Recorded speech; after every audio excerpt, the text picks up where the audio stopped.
Hallelujah. एक बहुत ही आशीषित में बात परमेश्वर ने आपसे बांटने के लिए दिया है। इस संदेश को सुन के यकीनन आप अपनी आत्मा में नया बल पाएंगे।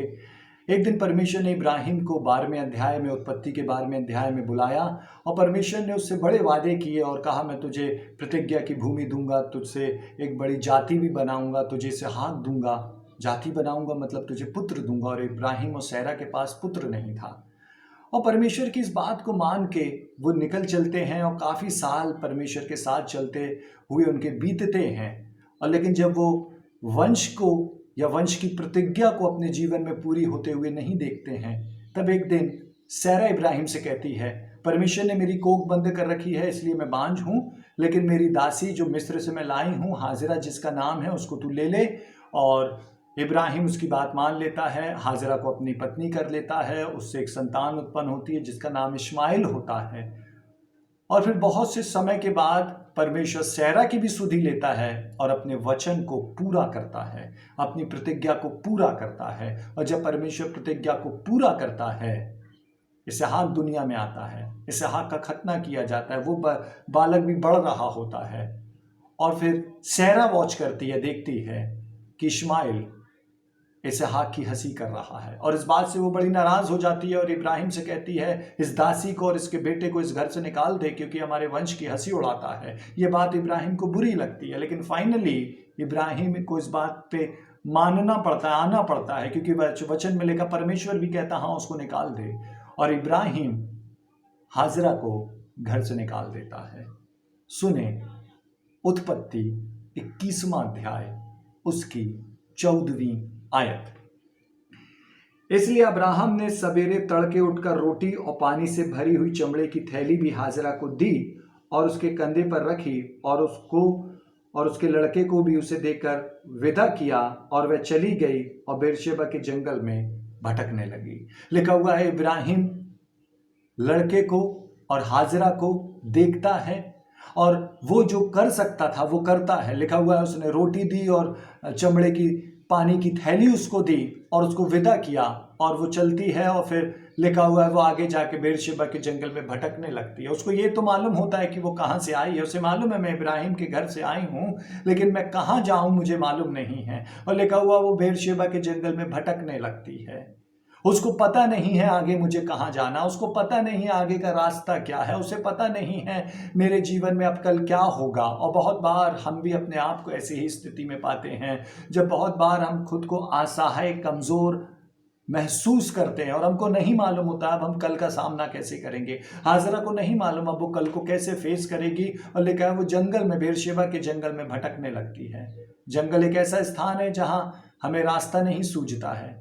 जंगल एक ऐसा स्थान है जो हमारी तकलीफों को रिप्रेजेंट करता है, जहां हमें रास्ता नहीं सूझता है। हाजिरा को रास्ता नहीं सूझ रहा है कि अब मैं कहां जाऊं, लिखा वो भटक रही है। और जब वो भटक रही होती है, आगे सुने क्या लिखा है। जब थैली का जल समाप्त हो गया तब उसने लड़के को एक झाड़ी के नीचे छोड़ दिया और आप उस तीर भर के टप्पे पर दूरी में जाकर बैठ गई, यह सोचकर कि उसे लड़के की मृत्यु देखनी ना पड़े। तब वह उसके सामने बैठी चिल्ला चिल्ला कर रोने लगी। बाइबल में लिखा हुआ है कि एक तो उसको रास्ता नहीं सूझ रहा है, वह भटक रही है और इब्राहिम का दिया हुआ जल समाप्त हो जाता है। और अब लड़के की ऐसी स्थिति है जो कि हाजिरा का वंश है कि वो मरने पे है। बाइबल में लिखा हुआ है, उसने ये सोच कर कि शायद मेरा लड़का मर जाएगा, उसको एक जगह पे छोड़ दिया और दूर जाके बैठ गई और चिल्ला चिल्ला के रो रही है।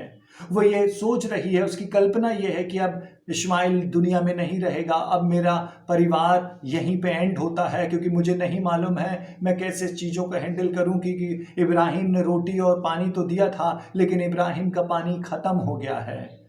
मैं आपसे कहूं, वो इब्राहिम के द्वारा पानी लेकर आई थी, लेकिन वो पानी बहुत देर नहीं चल पाया।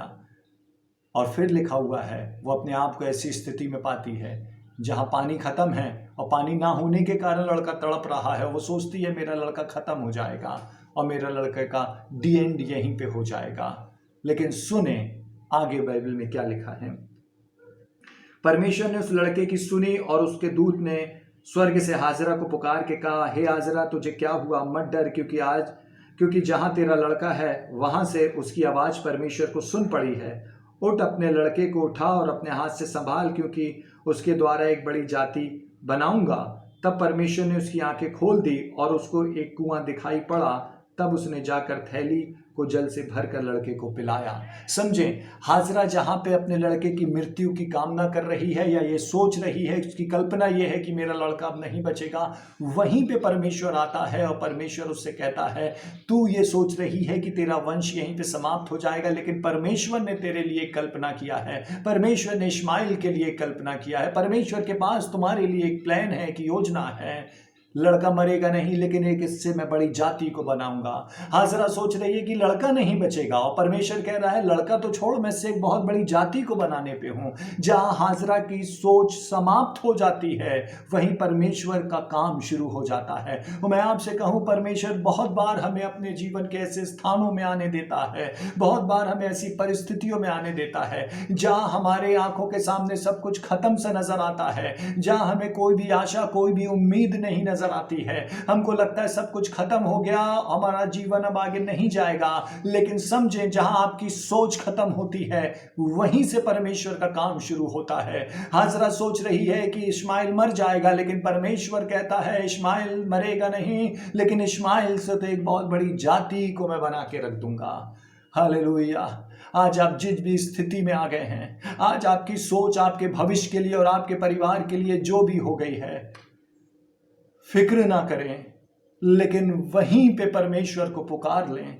परमेश्वर काबिल है आपकी मरती हुई हालत को जीवन में बदल देने में, मरते हुए इश्माइल को एक बड़ी जाति बना देने में। लेकिन समझें ये काम कब हुआ? लिखा हुआ है, परमेश्वर ने हाजरा को एक कुआं बता दिया। फिर से सुने उसी आयत को, 18वीं आयत। उठ, अपने लड़के को उठा और अपने हाथ से संभाल, क्योंकि मैं उसके द्वारा एक बड़ी जाति बनाऊंगा। तब परमेश्वर ने उसकी आंखें खोल दी और उसको एक कुआं दिखाई पड़ा। परमेश्वर ने एक कुआं कब उसके सामने प्रकट किया? परमेश्वर ने कब उसके सामने एक सोता फूट निकाला? समझें, जब तक हाजरा के पास इश्माइल के लिए इब्राहिम का दिया हुआ जल था या इब्राहिम की दी हुई पानी की थैली थी, तब तक कुआं उसको दिखाई ना पड़ा। लेकिन जब उसका वो जल जो वो इब्राहिम से लेकर आई थी खत्म हो गया, तब परमेश्वर ने उसको एक कुआं दिखला दिया। बहुत बार मेरे और आपके जीवन में बहुत सारे इब्राहिम होते हैं जिनका दिया हुआ पानी या जिनकी दी हुई सहायता हमारे पास होती है, और उस पानी से हम अपने जीवन को निर्वाह कर रहे होते हैं। लेकिन एक समय आता है जब लोगों की सहायता बंद हो जाती है, जब इब्राहिम का दिया हुआ जल खत्म हो गया, तब परमेश्वर ने कुआं प्रकट कर दिया। होने दें कि आपके जीवन में जितने भी इब्राहिम हैं, जितने भी इब्राहिम की थैलियां हैं, जितने भी इब्राहिम का दिया हुआ पानी है, वो सब कुछ को खत्म होने दें, उस सब कुछ को अलग कर दें अपने जीवन से, ताकि परमेश्वर का कुआं आपके ऊपर प्रकट हो सके। Praise the Lord. समझें, जब तक इब्राहिम की थैली हाजरा के हाथ में थी, पानी हाथ में था, परमेश्वर के कुएं को वो देख नहीं पाई। लेकिन जब इब्राहिम का दिया हुआ खत्म हो गया, तब परमेश्वर का सोता प्रकट हो गया। होने दें, इब्राहिम के दिए हुए को अलग कर दें अपने जीवन से, अर्थात मनुष्य की दी हुई सहायताओं को अपने जीवन से अलग कर दें, अर्थात मनुष्य पे निर्भर होना खत्म कर दें, तब परमेश्वर आपके लिए भी एक सोते को प्रकट करेगा। मनुष्य आपके लिए क्या कर सकता है? इब्राहिम ने हाजरा के लिए क्या किया? एक पानी की थैली दिया। लेकिन समझें, थैली बड़ी है या कुआं बड़ा है? थैली को अलग कर दें, क्योंकि कुआं आपका इंतजार कर रहा है। थैली को अलग होने दें, क्योंकि परमेश्वर का सोता आपका वेट कर रहा है। लेकिन परमेश्वर का सोता तब तक प्रकट नहीं होगा जब तक उस थैली को आप पकड़े रहेंगे। लोगों की दी हुई थैलियों को अलग करें अपने जीवन से, तब परमेश्वर एक कुआं आपके लिए प्रकट करेगा। आप समझें, कुआं बड़ा है या थैली बड़ी है? थैली से आप थोड़ी देर सरवाइव कर सकते हैं, लेकिन कुआं जो कि सोता होता है, आपको ताउम्र पानी प्रोवाइड करता रहेगा, ताउम्र आपको पालता रहेगा, ताउम्र परमेश्वर आपको लिए चलता रहेगा। लेकिन कब? जब आप उस थैली को अलग करेंगे। होने दें, उस थैली को अपने जीवन से अलग कर दें। मनुष्यों की ओर ताकने से अपनी आंखों को फेर लें, मनुष्यों की ओर हाथ फैलाने से अपने हाथों को रोक लें। लेकिन अपने हाथों को मनुष्यों की ओर फैलाएं, इससे बेहतर है कि अपने घुटनों को परमेश्वर के आगे टेक दें। मनुष्यों की सहायता के द्वारों को बंद करें। मनुष्य एक थैली से ज़्यादा आपको कुछ नहीं दे पाएगा। इब्राहिम एक थैली से ज़्यादा हाजरा को कुछ नहीं दे पाया। मनुष्य भी आपको एक थैली से ज़्यादा आज की या थोड़े समय की ज़रूरत पूरी हो जाए उससे ज़्यादा आपके लिए कुछ नहीं कर पाएगा। लेकिन यदि आप परमेश्वर को पुकारेंगे, परमेश्वर एक सोता आपके लिए फूट निकालेगा जो ताउम्र आपके लिए भरपूरी से आपको प्रदान करता रहेगा। Hallelujah, praise the Lord. होने दें, परमेश्वर के सोते की खोज में लग जाएं। समझे, जब हाजरा की सोच ये थी कि इश्माइल मर जाएगा, परमेश्वर ने उसको एक बड़ी जाति बना दिया। जब हाजरा की सोच ये थी कि ये थैली का पानी खत्म, अब कुछ नहीं होगा, परमेश्वर ने कुआं प्रकट कर दिया। जहां आप सोच भी नहीं सकते, परमेश्वर वहां जीवन की नदियां बहा सकता है। पर आप जहां सोच भी नहीं सकते, परमेश्वर वहां से आपके लिए आशीषों को लेकर आ सकता है। लेकिन सवाल है, क्या आप इब्राहिम की थैली को अलग करेंगे? क्या आप परमेश्वर को पुकारेंगे? यदि आप पुकारेंगे तो वही परमेश्वर आपके लिए भी कुआं प्रकट करेगा। आइए दुआ करें। धन्यवाद प्रभु यीशु एक बार फिर से, क्योंकि आप चाहते हैं हमारे जीवन से तमाम वो चेहरे अलग हो जाएं जिनकी ओर देखकर हम अपने जीवन का गुजर बसर करते हैं। लेकिन आप चाहते हैं हमारी आंखें आपकी ओर उठें, क्योंकि लोगों के पास हमारे लिए केवल थैलियां हैं, लेकिन आपके पास हमारे लिए सोता है प्रभु यीशु। और आपका सोता कभी खत्म नहीं होगा। थैलियों का पानी एक दिन खत्म हो जाएगा, लेकिन आपका सोता कभी सूखेगा नहीं। हमारी सहायता कर कि हम सोते के पास आएं, अर्थात आपके पास आएं, ना कि इब्राहिम की थैली की खोज करें। हमारी सहायता कर, हम जहाँ थक गए, हमें लग रहा है कि हमारा इश्माइल अब नहीं बचेगा, अर्थात हमारा परिवार, हमारा भविष्य सब खतरे में है, वहीं हम आपको पुकारें, क्योंकि आप हमारे लिए जीवन की नदियां बहा देंगे। धन्यवाद यीशु के नाम में, आमीन। परमेश्वर आपको बहुत आयत की आशीष दे। God bless you.